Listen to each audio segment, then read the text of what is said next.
The reproductive health care provider says staff members first noticed suspicious activity on their computer network back in October, but says that there is no evidence so far that any patient's information was used for fraudulent purposes.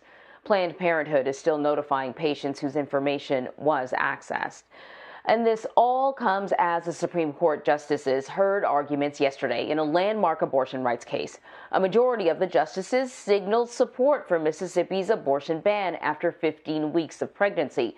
But liberal-leaning justices argued Roe v. Wade has been in place too long to overturn.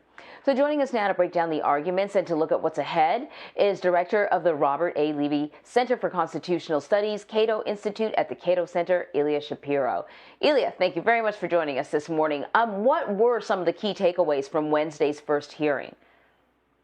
Well, one thing that was striking was Justice Kavanaugh, who's been in the middle of the court since Justice Barrett replaced Justice Ginsburg, making Chief Justice Roberts the sixth man, no longer the fifth man in the middle. And Kavanaugh ran through a series of significant cases that had been overruled, that were longstanding cases that were overruled. Brown v. Board overturning Plessy versus Ferguson most significantly, and indicating, asking repeatedly why the court shouldn't be neutral, which in his terms means getting out of deciding abortion cases, sending everything back to the states, which would be overturning Roe versus Wade. So if he's not in play, then everything really does come down to Justice Barrett. And she expressed some concern about how to deal with stare decisis, the idea that sometimes you leave erroneous precedent in place because of reliance interests or because it would cause disruption to overturn it.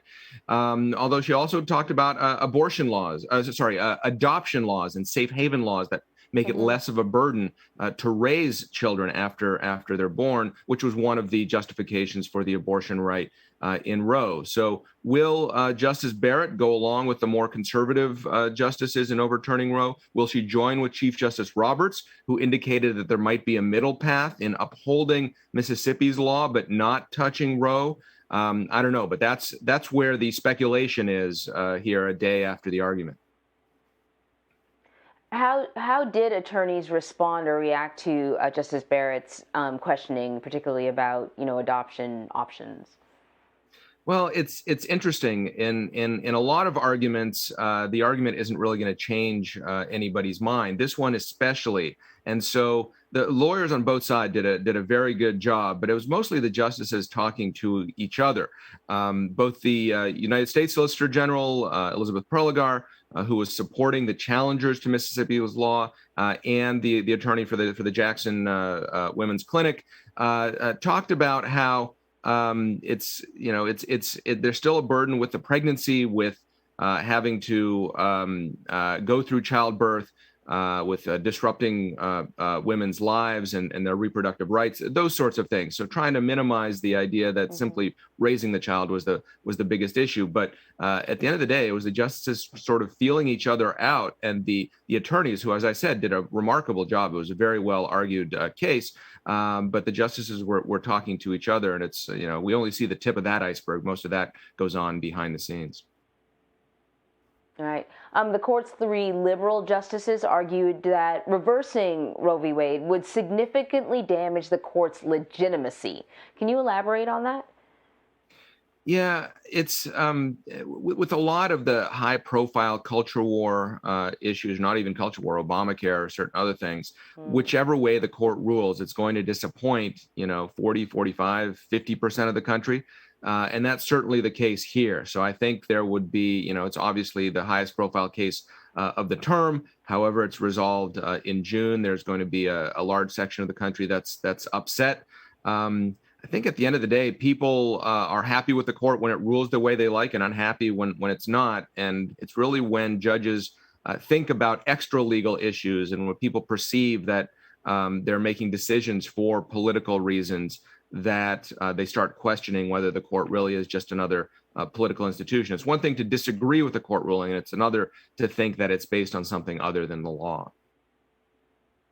So we've been talking about this as if, there's a possibility that there's sort of one or another clear outcome, that Roe v. Wade would be overturned or not. But is there perhaps something in the middle? I know that the three newest judges seemed to be siding with the Mississippi law and keeping it in place, upholding it. What sort of alternative outcome could there be other than just fully overturning Roe v. Wade?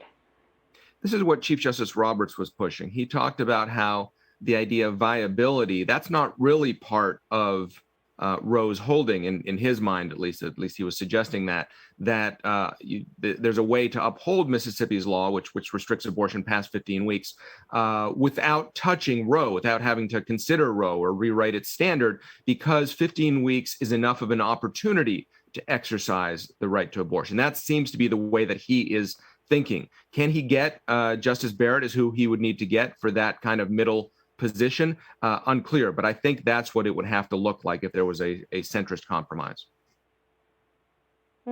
Ilya Shapiro, thank you so much. My pleasure.